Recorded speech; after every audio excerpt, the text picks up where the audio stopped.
நண்பர்களே, இன்றைக்கி தெலுங்கு படம், கன்னட படம் மற்றும் இந்தி படம் வரைக்கும் புது ரிலீஸ் வந்திருக்கு. அதில் இங்கிலீஷ் படம் ஒன்று, அப்புறம் ஒரு கார்ட்டூன் படம். இந்த படங்கள் எல்லாமே இன்றைக்கு ஒரே நாளில் 25 கிறிஸ்மஸ் அன்னைக்கு வந்திருக்கு. மொத்த படம் எத்தனைன்னா 1, 2, 3, 4, 5 படம் வந்திருக்கு.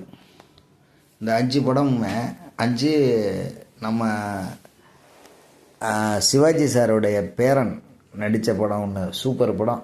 அந்த டைரக்டர் ஏற்கனவே ஒரு படம் அருமையாக படம் பண்ணி போலீஸ் கதையை அப்படியே தத்ரூபமாக கொண்டு வந்திருந்தார்.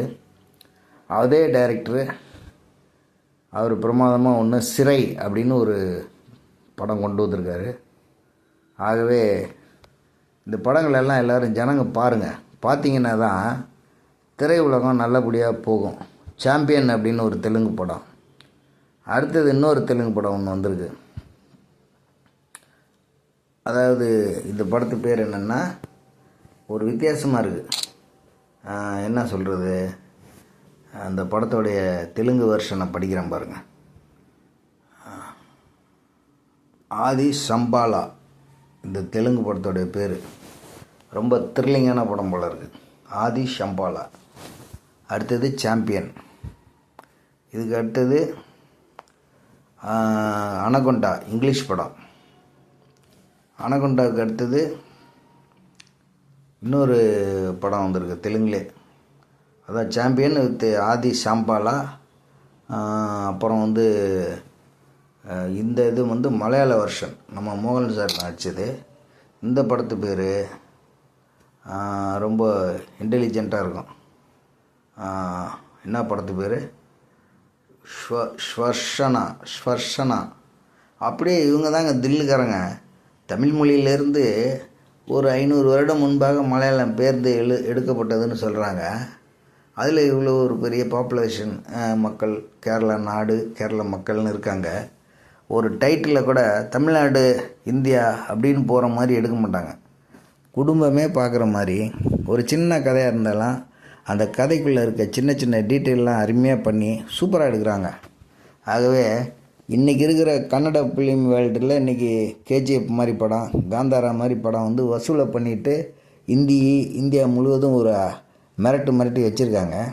ஆனால் அதெல்லாம் தாண்டி இவங்க எப்போதுமே பழைய காலத்தில் ஒரு சாதாரணமான ஒரு கதை, ரொம்ப காலம் முன்னாடி பார்த்தேன்.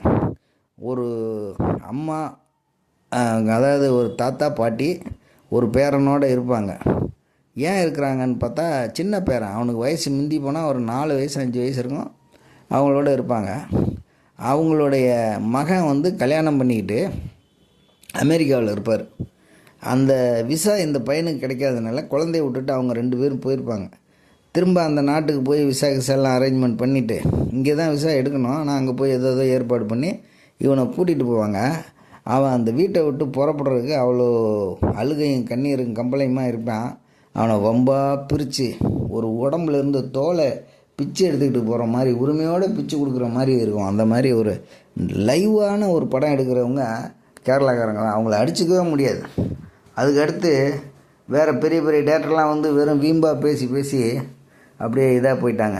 பழைய காலத்தில் சிபிஐ டைரி குறிப்பெலாம் இந்த பக்கம் வந்துச்சுன்னா அந்த சஃபயர்னு ஒரு தேட்டர் இருக்கும், சுமார் 300 நாள் ஓடும். நியூ டெல்லின்னு ஒரு படம், மம்முட்டி நடிச்சிருப்பார். ஓப்பனிங்கில் அந்த ஆளை அடித்து நொறுக்கி, அவர் பத்திரிக்கை ஏதோ ஒரு ஆர்டிஸ்ட்டை நம்ம சொல்லுவாங்க அந்த கதையில் ஓப்பனிங்கு. அதுக்கப்புறம் நியூ டெல்லின்னு தலைப்பு வச்சு ஒரு படம் அருமையாக பண்ணியிருப்பார். நம்ம ஊர் தியாகராஜன் சார் அதில் ஒரு கேரக்டர் ரோல் பண்ணியிருப்பார், சேலம் விஷ்ணுன்னு. என்ன மாதிரி படங்க அதெல்லாம். இன்றைக்கும் அதை எங்கன்னா ஓடிடியில் அல்லது யூடியூப்பில் கூட ஃப்ரீயாக இருக்கும், போட்டு பாருங்கள். நியூ டெல்லி மம்முட்டி சார் படம், தமிழ் வெர்ஷன் போடுங்க. அப்போவே டப்பிங் பண்ணியிருப்பாங்க. இப்போ தான் டப்பிங்லாம் ரொம்ப ப்ராப்ளம் ஆகி பேன் இண்டியா அது இதுங்கிறாங்க. அப்போவே அதெல்லாம் டப்பிங் இருக்கும்.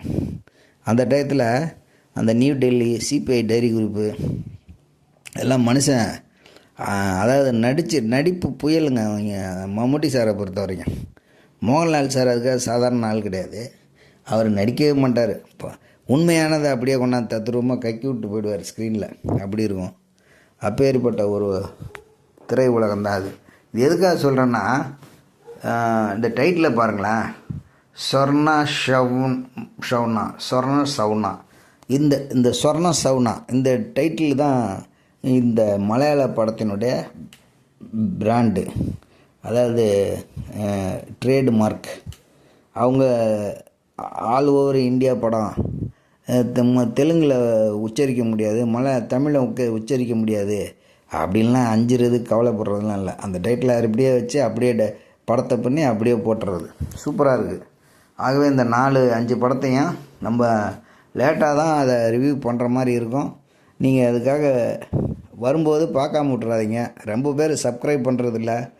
உங்களுக்கு ஏதாவது பிரச்சனை இருக்குது, என்னையா நீ கமெண்டிங் பண்ணுற இப்படிங்கிற மாதிரி எதுனா இருந்தால் கூட கமெண்ட் பண்ணுங்கள். அப்படிலாம் பண்ணால் தான் டெவலப் ஆகும். மேலும் உங்களுக்கு மென்மேலும் செய்வோம். நாங்கள் நகையை ஹோல்சேல் ஏரியாவில் இருக்கிறோம். ஆகவே 999.9 கோல்டு வாங்கணுன்னா ஜிஎஸ்டி மட்டும் கட்டினா போதும். எங்களை காண்டாக்ட் பண்ணுங்கள். நம்பர் ஸ்க்ரீனில் இருக்குது. நான் உங்களுக்கு அதை வாங்கி தர்றோம். ஆல் ஓவர் தமிழ்நாடு நீங்கள் காண்டாக்ட் பண்ணலாம். வேறு உங்களுக்கு இதில் ஜிஎஸ்டி வித் பில்லு ப்ளஸ் அந்த தரத்துக்கு ஹால்மார்க் முத்திரை எல்லாமே போட்டு கொடுத்துருவோம். ஆகவே தொடர்பு கொள்ளுங்கள். அதில் விற்கிறதுனாலும் காண்டாக்ட் பண்ணுங்கள். எந்த 999.9 நாங்கள் கொடுக்குறோம் இல்லையா, அதை எங்ககிட்டே விற்கிறனால அன்றைக்கி மார்க்கெட் ரேட்டுக்கு எந்த சேதார செய்கூலி இல்லாமல் எடுத்துக்குவோம். இப்போ பெரிய நகை கடையில் போய் ஆபரணமாக வாங்கினீங்கன்னா அவங்க அந்த ஆபரணத்தை என்ன பண்ணுவாங்கன்னா 3% to 5% லெஸ் பண்ணிக்குவாங்க. நான் அதெல்லாம் பண்ண மாட்டோம். அன்றைக்கி என்ன ரேட் இருக்கோ 24 கேரட்டு அந்த கேரட்டுக்கு தகுந்த மாதிரி வாங்கிப்போம். நன்றி, வணக்கம்.